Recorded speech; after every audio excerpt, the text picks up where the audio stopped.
ഒരു എലിയെ പിടിച്ച് കൂട്ടിലിട്ട് 2 കുപ്പികളിൽ വെള്ളം നൽകുന്നു.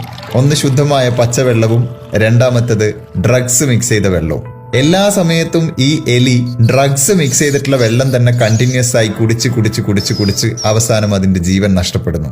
ഇതായിരുന്നു അഡിക്ഷനെ കുറിച്ച് അതുവരെ ഉണ്ടായിരുന്നിട്ടുള്ള ഒരു പഠനം. ആൻഡ് ഈ പഠനം തെളിയിക്കുന്നത് മറ്റൊന്നുമല്ല, ഡ്രഗ്സ് എല്ലാം തന്നെ പ്രതിരോധിക്കാൻ പറ്റാത്ത വിധം അഡിക്റ്റീവാണ്. അങ്ങനെ ഇരിക്കുമ്പോഴാണ് 1970കളുടെ അവസാനം കനേഡിയൻ സൈക്കോളജിസ്റ്റായ പ്രൊഫസർ ബ്രൂസ് കെ അലക്സാണ്ടർ ഇതിനെ ചോദ്യം ചെയ്യുന്നത്. എലിയെ കൂട്ടിലിട്ട് ഇങ്ങനെ ഒരു പരീക്ഷണം നടത്തിയാൽ അതെങ്ങനെ ശരിയാകും? നമുക്കതുകൊണ്ട് ഈ പരീക്ഷണം കൂട്ടിലല്ല, ഒരു പാർക്കിൽ വെച്ചാണ് നടത്തേണ്ടത്. അതായിരുന്നു പ്രൊഫസറുടെ നിർദ്ദേശം.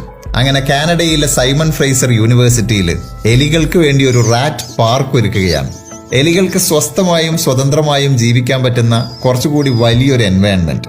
അവിടെ എലികൾക്ക് കഴിക്കാൻ ചീസും മറ്റ് ഭക്ഷണ പദാർത്ഥങ്ങളും ഉണ്ട്, കളർ ബോൾസും മറ്റ് കളിപ്പാട്ടങ്ങളും ഉണ്ട്. എലികൾക്ക് സ്വൈര്യ വിഹാരം നടത്താനുള്ള സ്പേസ് ഉണ്ട്, ഉല്ലസിച്ച് അർമാദിക്കാൻ പറ്റുന്ന ടണലുകളുണ്ട്. ആൻഡ് മോസ്റ്റ് ഇമ്പോർട്ടന്റ്ലി സൗഹൃദം സ്ഥാപിക്കാൻ മറ്റെലികളും ഉണ്ട്. ആ പാർക്കിലേക്കാണ് 2 ബോട്ടിൽ വെള്ളവുമായിട്ട് പ്രൊഫസർ എത്തുന്നത്.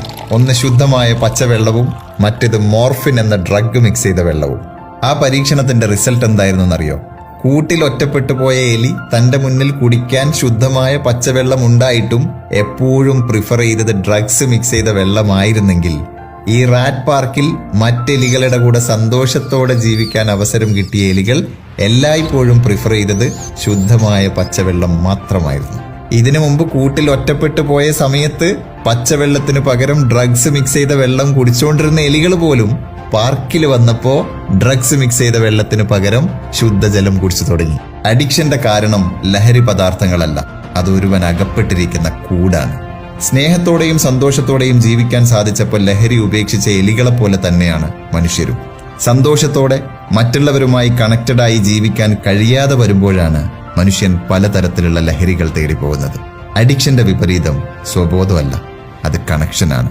സോ നെക്സ്റ്റ് ടൈം ലഹരിക്കടിമപ്പെട്ടു പോയ ഒരു സുഹൃത്തിനെ കാണുമ്പോൾ try to connect with him. ഒരുപക്ഷെ അവരുടെ ആ കൂട് പൊട്ടിച്ചു കളയാൻ അത് സഹായിക്കും.